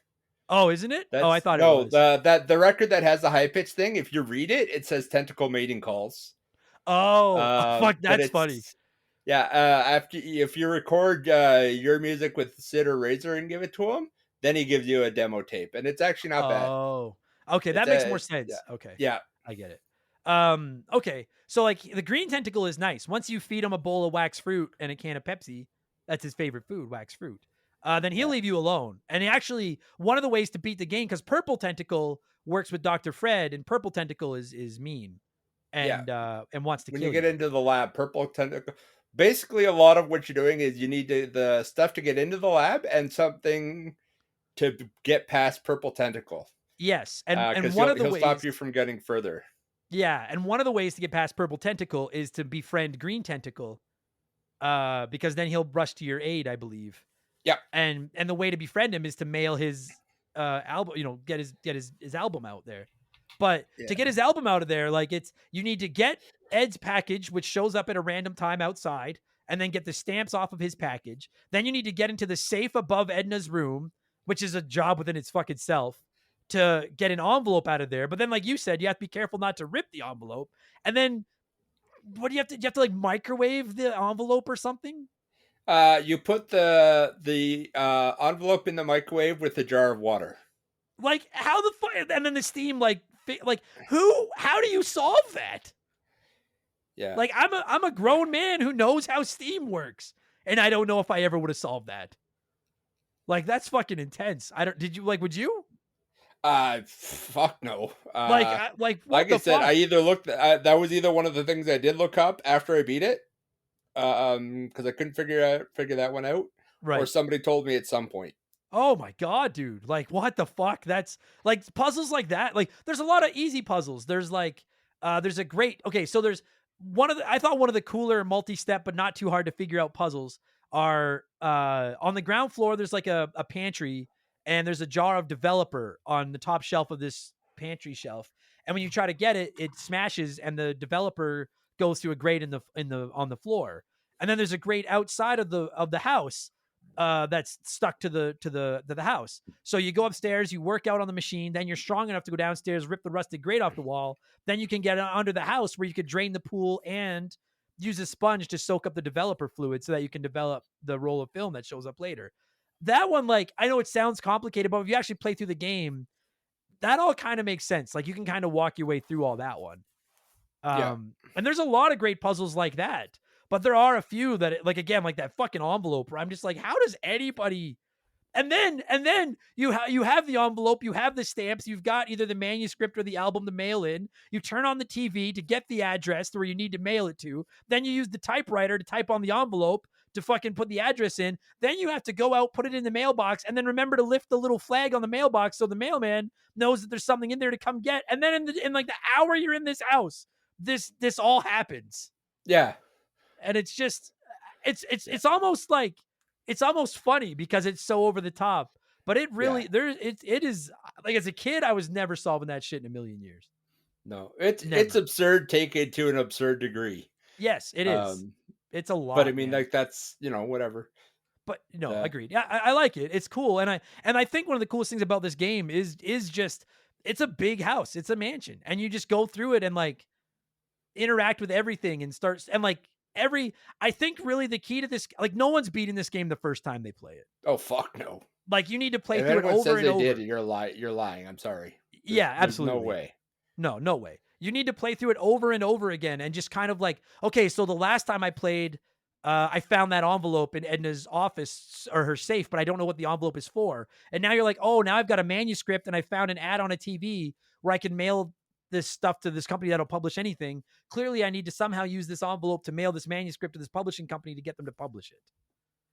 Like, but that's 2 or 3 playthroughs and failed attempts to put all those steps together. I feel like it's a game you need to have a notepad next to you. Yeah, you almost do, and you can't even like memorize stuff. Like the phone number for Edna will change. The code for the lab changes. Oh, really? I didn't know that. I didn't know that. Yeah, look at. I think it rotates between, or it randomizes between like 4 or 5 preset options. Oh, But they're not the same. Which the first time I beat the game, the code for the lab was 1 2 3 4. I didn't actually find the code anywhere. I just typed in 1 2 3 4, and it worked. So the second time I went to go, I got there, and I'm like, oh, the code's not working. So then I had to figure out how to get the code. That makes sense. That's smart though. That's smart. Yeah. I like that. I was so pissed when I was streaming it the one day, and there's like a giant there's like a dungeon in the basement where if the family catches you, you get locked in the dungeon. And at one end of the dungeon, it's the door to get out to get into the basement of the house and get back up into the house to keep going. But on the other side, there's this giant door with 2 padlocks on it, and it says right on the wall "Secret Lab" with an arrow pointing at the door, which is pretty funny. And I used the I think it's the glowing key from the bottom of the radioactive pool and unlocked those 2 locks, and I was like, "Holy fuck, I've never done this before. I'm about to beat the game." Then I open it, and there's another fucking door with a combination lock, and I was like, "God damn you, Dr. Fred," or whatever the fuck your name is. Son of Yeah. a bitch. Also, do you find it odd that Fred and Edna have separate rooms? No, because he's spent 20 years obsessed with this meteor. I guess. And Yeah, she's, she's obviously boy toy crazy, so yeah, she is. Yeah, she is. She is very uh, promiscuous. I like that. yeah, and like she's, she's definitely because when you call her on the phone, she's like, is this a prank call? That's not proper heavy breathing. I'm like, yeah, so I can definitely see why she has her own room. That's not, dude. There's some funny shit in this game. That's not proper There heavy is, and breathing. I know some of it was cut for the Nintendo release. Like there's the calendar in Ted's room is the where the machine is a fucking Playboy calendar, and you can tell that it's a naked lady on there. Yeah, yeah. Um, of course, because if we don't bring it up, everyone's gonna yell at us. Nuking the hamster. Which, by Yes. the way, I want to make sure I make this clear. Remember, the game does not endorse the abuse of animals in any way. But No, none of that. in video game form, microwaving this poor crazy man's his name is literally like Weird Ed. He is fucking crazy and weird. And he has Yeah. like, is it a hamster or a gerbil? I don't fucking know, but I think it's a hamster. I think it's a hamster. He has a Yeah. hamster in his room, and if you can get it out of there without him seeing you, then you you can microwave it. And if you Yeah. microwave it, he'll kill you. Well, Literally, he will kill you. yeah. Well, I don't know. I never went and talked to him after that. It just, Yeah, I think he but yeah. kills you if he Yeah. catches you. But like Well, everybody's done it. It's the Maniac Mansion equivalent of killing the baby penguin in Mario 64. oh yeah, absolutely. It's pretty fun. It's fucked up, but it is pretty funny. Yeah. I'm But trying to think of anything else in this game that makes me laugh. There's some pretty stupid shit in this game. yeah, oh yeah. There's like it's that semi risque humor that was so prevalent in so many things in the late '80s Yeah. is definitely there. Yeah, it's definitely, and that's where like I think it's whether you're playing it on NES or PC or whatever the fuck, like it has a lot of bang for the buck because you can take different kids in and solve puzzles in different way. Even like as a kid, one of my favorite things to do was like I knew I was gonna lose, but it was just fun to see how I would lose. Oh Like yeah. what like am I gonna get like because if one of the kids gets killed, a lot of the times that can soft lock you too. Like if excuse Yeah, if me. they have an ability you need, and there's a few things that can kill off a kid. I do like to a degree that it doesn't end your run. And there's actually if Dave dies, there's actually a special dialogue at the end. Oh really? I didn't know that. Yeah, yeah. He says, sorry, sorry for your boyfriend had to die, but we could always bring him back to life or something like that. Oh fuck, that's funny. Yeah, I like that too. That it doesn't. If you lose one of your 3 kids, you may have very well just soft locked yourself from beating the game. But the game is like, hey, keep going. Like it's, yeah, and again, that's just the freedom that this game gives you. They're like, no, keep fucking around, see what. And if anything, like you're like, well, maybe I'll at least solve another puzzle for next time or something. yeah, exactly. Uh, The other fun things is even if you're not doing it to get what you need to beat it, you can send almost anything in that envelope to the guys that publish anything, yeah, yeah. and he's got a whole bunch of different responses. Like if you send Sid or Razor's this in, he comments on that.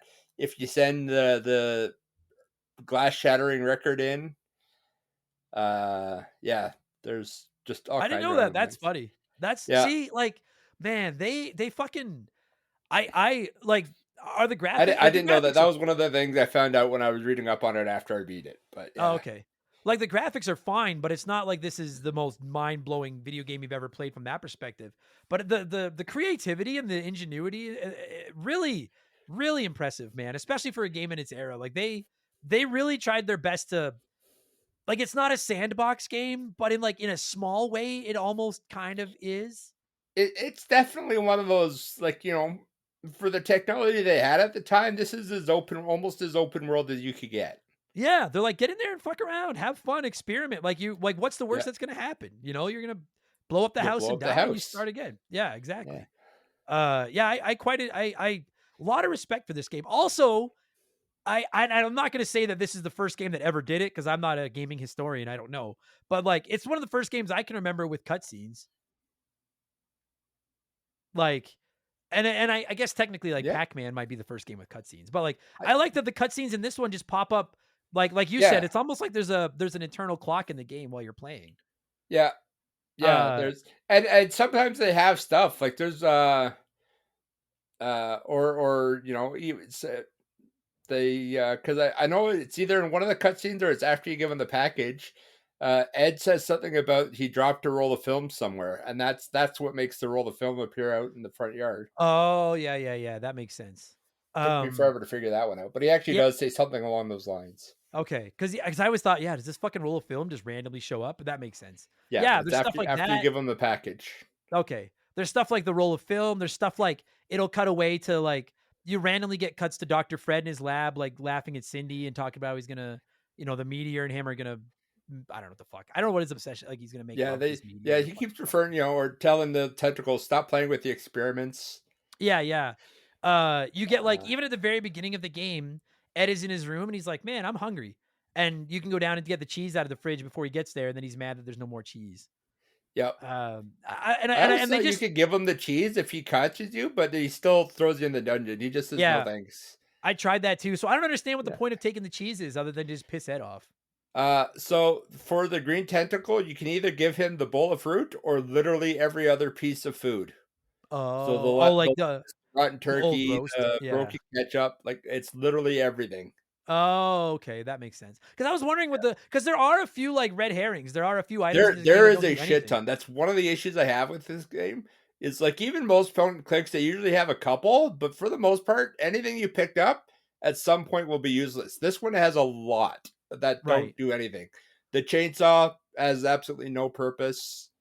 The grandfather clock always drives me nuts because it Right? has like when you're in that front lobby, like there's a loud ticking, but there's nothing with the clock. You don't open it. There's not a key hidden in it or anything. Yeah. And, like, Um, you'd assume if you can click on something, it does something, yeah, but that and clock doesn't do anything. that clock doesn't do anything. Like there's a few in the I think can't remember in the study. I think it is. There's Chuck the Plant, and that's a running gag in a lot of the LucasArts games. Oh, okay.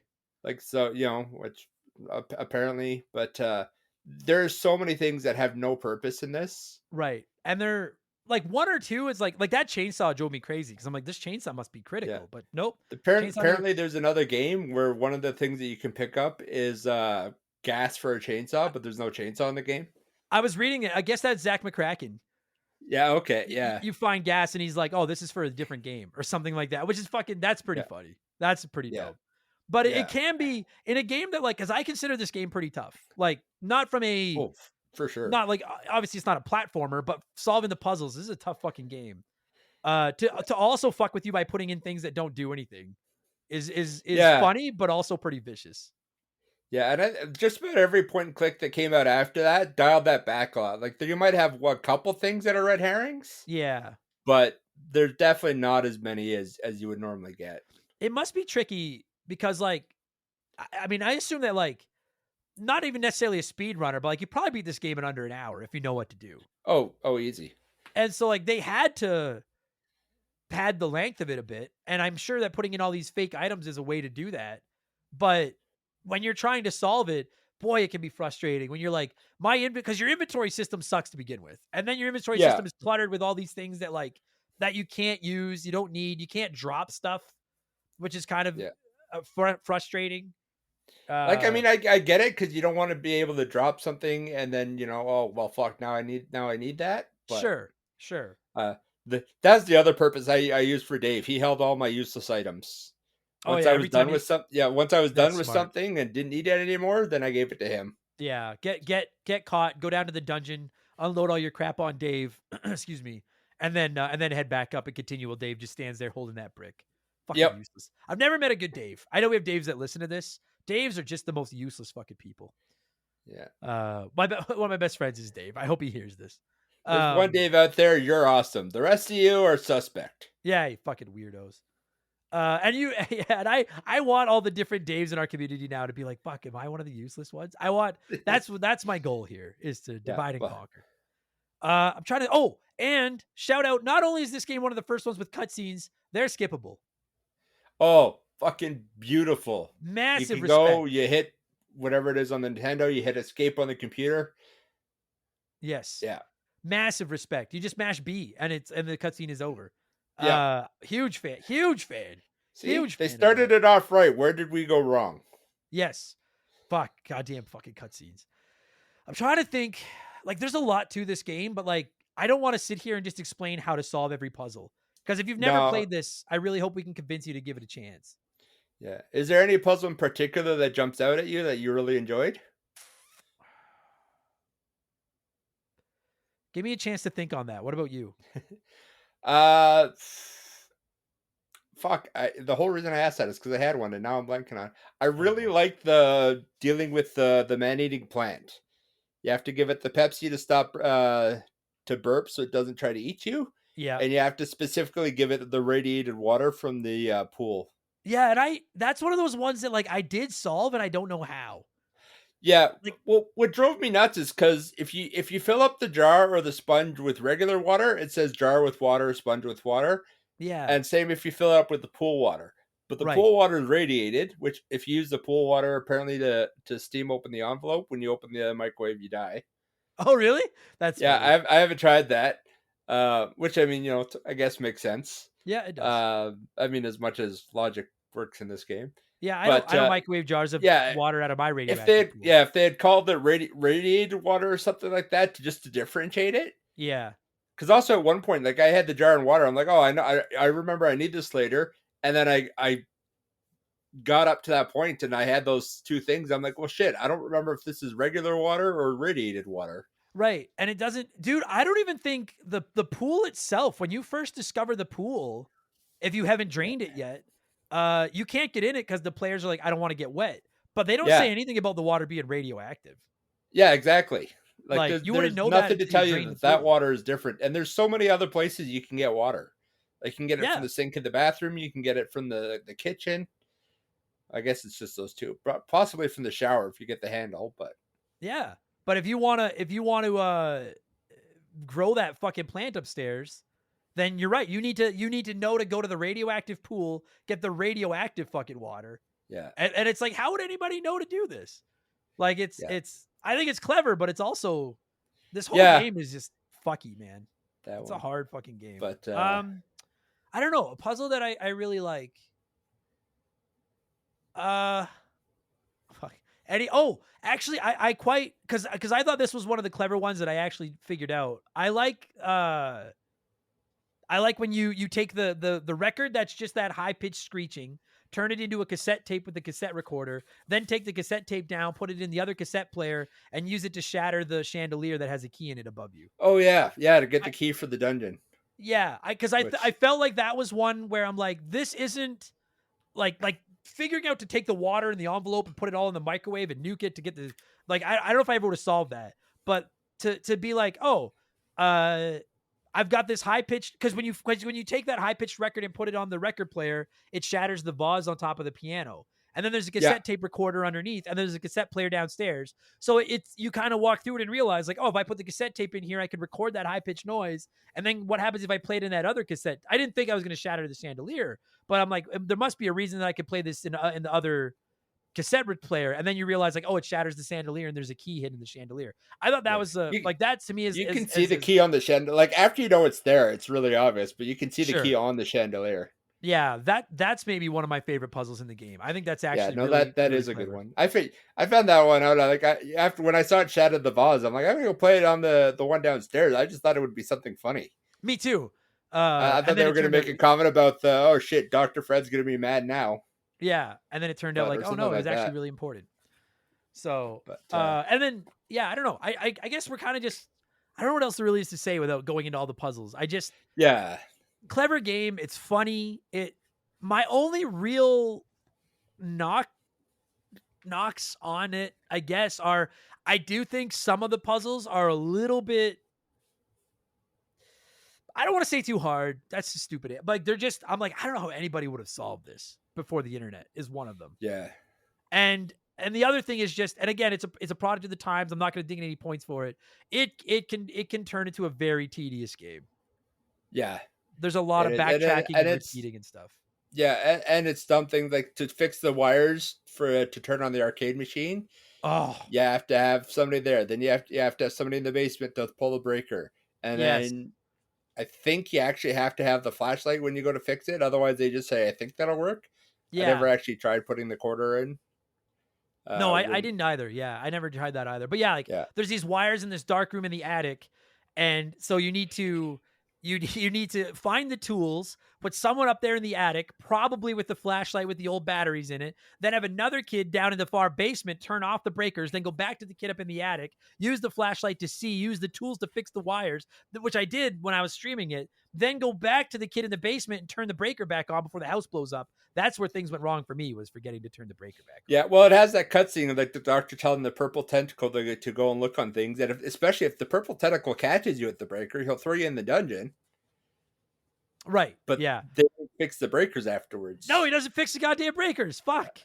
So that one, like, that's one of those. And then, like, dude, when I was doing that one, that's where I was getting frustrated. And it's my own fault, but it is also just kind of tedious. As I was like, oh, for fuck's sakes, it's all ready to go. And then I realized it's the kid standing down by the circuit breakers is the one that has the tools. Yeah, And so now I need to fucking either walk him all the way up or walk the whoever I have upstairs all the way down to get the tools to go back up and try to fix the fucking wires again. Damn it yeah, all. Like, fuck it. Ah. yeah. And But those again though, first batteries you get don't last very long. I don't. I stopped using them. I just get the open the radio to get the new ones, the radio in the pool. oh, I never thought to do that because I was like, yeah, Oh these yeah, batteries yeah. If suck. you open it That up, makes you sense. get fresh batteries that don't die. Oh, I thought the radio was just there to like to do something with the tentacle and his music. Nope. No, yeah, Oh, no, well, not that I could find. It's entirely possible it could, that makes sense though. There's batteries but in it. yeah, you get batteries out of Ah, it for the flashlight. clever, clever. See, I'm still finding things. Yeah. Clever game. Clever game. It's a Oh yeah, neat game. yeah. Maniac Mansion's a neat game. If you've never played it, I recommend it. Like I said, you can get it off Steam for pennies. And It is. frankly, I Put a would, movie on while you play it. yeah. You And know. just don't do not put the TV show on. Did you ever watch that show? That show sucks I so watched a hard. few episodes because I remember this game and it is not good. No, that show fucking sucked. Maniac Oh, Mansion. Anyway, we yeah. got to score this thing. I don't know. There's 7 kids. There's 7 kids, or the meteor landed 20 years ago today. All right. Which Well, I then don't know why today is special. I don't either. But Like let's. like that. It's not like this is when the stars are in alignment or things. Yeah, I don't know either. All right. Well, let's combine it then. We'll make it 27. 7 kids There and we a go. 20-year anniversary of a meteor. So out of 27, what are you scoring Maniac Man? Oh, I also just quickly want to say I can't speak to the PC version. The NES version, each kid has a CD player and you can turn it off and then you don't listen to the music anymore. But while you have it on, each kid has their own custom theme that plays when you're controlling them.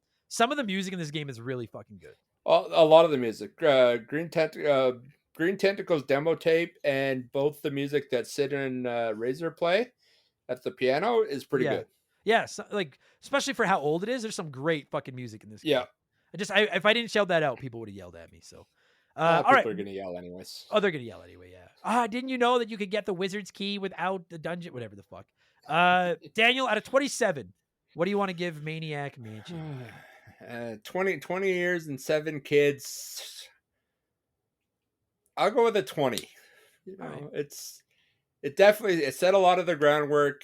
There's just too many useless objects, and there's just some things that there's just no way in hell you were going to figure out without either a game pro or Nintendo Power or something, Yeah. or Yeah. I wonder how many people called that Nintendo hotline over this game when it released on the NES.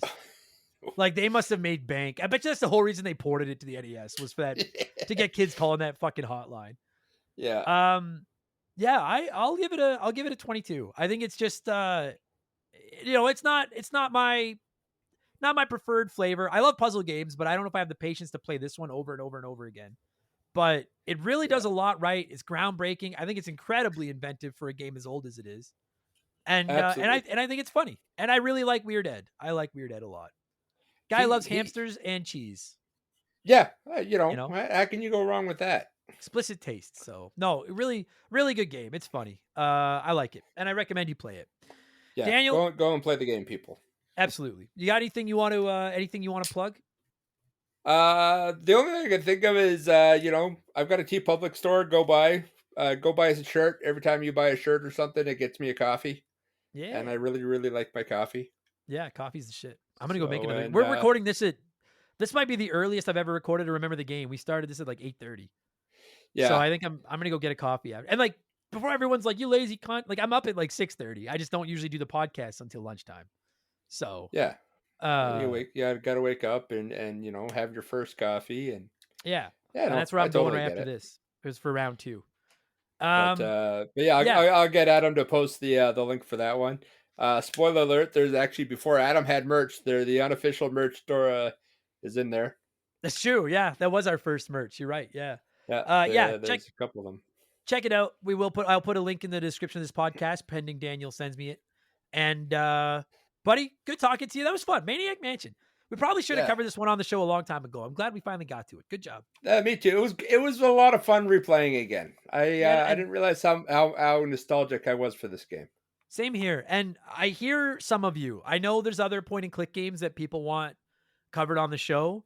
I don't want to promise anything anytime soon. I got lots to cover. I got lots to play.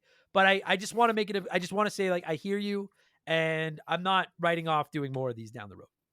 Not again right away. I need a palate cleanse now from Yeah, these fucking take games. a break. Yeah. But I will do some more point and click at some point. I'd really like to do Zach McCracken, and I hear Secret of Monkey Island comes up a lot. I've Yeah. never played that one. Have you? I played the first one. I haven't played any of the other ones. Okay. Good? I mean, it's got monkey in the title, so I'm a bit Right. biased. But Yeah. no, it is really good. All right. Then I hear all of you. All right. So just never. I hear you. That's the point. All right, Daniel, I hear him. Good job. Thanks for doing this, pal. And Absolutely. Thanks for having me. enjoy the rest of your day. All right. You too, buddy.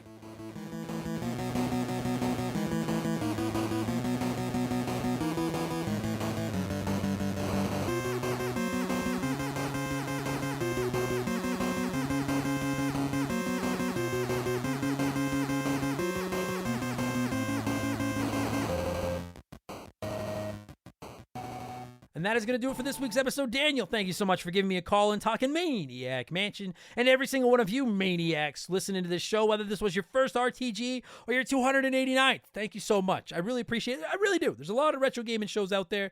You rolled the dice on this one, and that makes you a winner at life. Thank you so much. Check out Daniel's merch store. You can find a link in the description of this podcast. And of course, do not forget to check out our friends over at ourcade.io. Go online, play some dope arcade games, and win cash prizes. Don't forget to enter the promo code I gave away earlier in this episode to get some free credits and a spot on the Remember the Game leaderboards. I will be shouting out the leaders again next week. If you want to enter that code, go to the reset button on the navigation bar. You will access the menu and then enter this 6-letter code. And I'm not going to tell you what it is, but it's about a certain villain from a certain Sega franchise that loves eggs, and he is a man, and he looks like Jim Carrey. And if you still can't figure it out, I'm not sure how you're listening to this show. Put that in. Somebody beat me at Cade Runner. I expect to be on top of the charts again next week because I'm just very good at video games, but come take a shot at me. Come on, take a shot at the king. That's it, everybody. I think that's going to do it. Oh, yeah, and obviously there's a link to that in the description of this podcast as well, ourcade.io. That's going to do it for this week's episode. I'm going to thank some Patreons and get out of here. I will be back tomorrow for all those Patreons with an Ask Adam Anything episode of Expansion Pass. We're usually all over the map on those. Game Patch on Friday, where we'll talk about all the biggest news in modern video games. And don't forget to check me out at twitch.tv/memberthegame. It's free to throw me a follow. You'll know when I'm online. Come by and hang out and argue with me, and we'll play video games together. It's good stuff. All right? Thanks for listening, everybody. I'm going to shout out some patrons and leave. I will talk to you on the next one. Cheers. So long. Goodbye. And don't nuke any... no hamsters were nuked in the making of this podcast. Don't nuke hamsters. Remember the Game is brought to you by our Patreons. I could not puke up all the content I churn out every week without all of your support. The following people are at the senior executive vice president level or higher at patreon.com/rememberthegame, and as such, I am contractually obligated to thank them as quickly as possible. So a huge Huge thank you to Remember the Game Hall of Famer Slick Motherfucking Rick, Makeshift Mallow Magic Money, Joe Buck, Sharonic, Andre, Jane Nasty 15, The Keegs, James Clark, Dave McGee, Dan of Dissect That Film, Doug Dorr, Chris Fleury, Andrew Wright, Jordan, Confused But Still Here, Lil Buddy Fufu 89, Angry Ticks, Dave Thompson, No One Cares, Scott Brooks, Aaron Lawson, Nathan Tremblay, A-Town, Morgan, Zane Donovan, Ryan Kinchin, Mike Maloney, G9PSX, Mercury 869, Wolfgang Darren, Andy Hudson, Doogie, Wolf Magic 21, Johnny from Virginia, Squints, Titan 420, Zonko 504, Jeff Bergeron, Daniel, Tunable Power, John Woodruff, Randy Barrage, Just a Fish, Homer J. Fong, Holmes, Zach Shepard, Frosty F492, Triple, Chugger 22, Elijah Burns, Madam Nudsich, DBXJ, Jameer Williams, Steve Dalk, Standard Ass Brian, Mizuru, Juris Dr. Mario, Tyler, Phil Lencher, Joe the Sandman, Eric James, Mega Mav, Thomas Childs, Biddy, Laces Out Dam, Beaver Boy, Thomas Smith, Leroy Westrich, Rush's Dog Walker, Stud Still Smash, Matt Babineau, Gabe, Dan Fusselman, Fuzzy99, Decoy Man, a dude named Adam, Wyatt the Surgeon Who's Not a Surgeon Row, Blaine the Hoagie Man, Scary Terry, Storm Beagle, Archangel Otaku, Earl, Ego Waffle, High Plains Drifter, Kayach, Jimothy, Oroku Saki's Gardener, Cody Richardson, easy for me to say, General Fury, them boys on the roof, I cancel my Netflix to afford this shout out, Max Lagroom, James Juan Francesco, John of the Adult Children Podcast, Franklin Badge, Drugs of Bad, MK, Sam Carpenter, Donnie the Dude Walter, Nerdy Hybrid, The Fletchman, Colin Bollinger, Sleeper Hit, Squeak Nuts, Isaias, Timmy the Exuberant Turtle, Wimp 15, Christian Gabriel, Maverick Marty, Radioactive Man, Musty Beetle, Graham Kennedy, John M. Watkins, Timothy Sabrinsky, My Left Nut, Beef Dingleberry, Sofrito Bandito, Hitchy Poo, Chevy Boy 9211, Burt Macklin, Quiet Place Queen, Cam Nelly 23, Christopher Britt, Zamatos, Big the Cat, Tadpole, Maverick, Bobby Litton, Brandon DeZeba, Kia Puff, Monstrous D. Boner, AB Killen Works for Me, Alexander Camps, Neil Cooper, Tom Houlihan, Ted Explosion, Ryan Perry, Alex R, Lucas Valadez, Itchy Nutsuru, Mr. Papa Giorgio, Just Car Prank, Solomon Soto, Rated Excellent, Darth Skywalter, Postman, Tazelhoft, West Gen, Nick Creature, Youngster TK, Adam Martinet, Adam Blank still isn't reviewed, Kinkies, this one cut off, Kinkies, what was it, Kinkies Dongs, no, I'm gonna get it, it's just my fucking spreadsheet cut it off, I'm gonna expand here. Got it. Adam Blank still hasn't reviewed Kinky's Dong Quest. Kevin Monroe, Can't Destroy Her, This MF, Alpha Kenny 1, Beers of War, Because 19, Marcus Mendoza, Lord Longrod Von Hugendom II, Roger Stahlbox, Pool Cleaner, Lucas Shaman, Frosty Bear, Max Saindon, Sour Goat Face, Alex Ramos, Faded Sufferance, Benjamin Atkins, Carbon Fiber Zombie, Chris Hill's Lazy Eye, Bellow Yellow 8787, B Money, Hired Goons, Who, Tyler Bauer, Fallen Snow Kiku, The Supreme Chozorizo, Would You Kindly, E-Man Trucker, Mark Sneed, Atrio, Wormwood, Shoeboxers, Pat Phoenix, Jay Callahan, Robbie Air Guy Who Does Things, Sabin, Brian Richmond, Blobby Rogers, Glue Scappin, Bula, Sector, Matt Zeus, Buy Me Bone Storm, Plow King, Cesar, Fill Up My Mouth with Farts, Liquor Like Luigi, Cody Thompson, Put It in H, Chaz Hammond, Elephant Cab, Scissor Fist, Big Daddy Randall, Ryan Whitcomb, Flinny 123, Lord Stay Puffed, AJ McCurgy, Lotus Philip Ramsey, Nothing Could Possibly Go Wrong, Toby OP, Alex McIntyre, S, Bearded Bastard, Adam Blank Still Is Reviewed, Sly Cooper 2, Eric Hopewell, Darbles, Lousy Smarch Weather, David Schroeder, Theodore, Chicken Gizzards, Diablo Spartan, Justin Blair, Wilco, VOS Rager, Super Jess, Captain Steve M, The Cardigan Wearing Wrestler, Adam's former assistant, Shank the Rat-Faced Bastard, Claptrap, Stamped, Devin Collins, and Inhuman Sumo. Thank you all so much. For real, seriously. Thank you. I'm very grateful. Take it easy, everybody.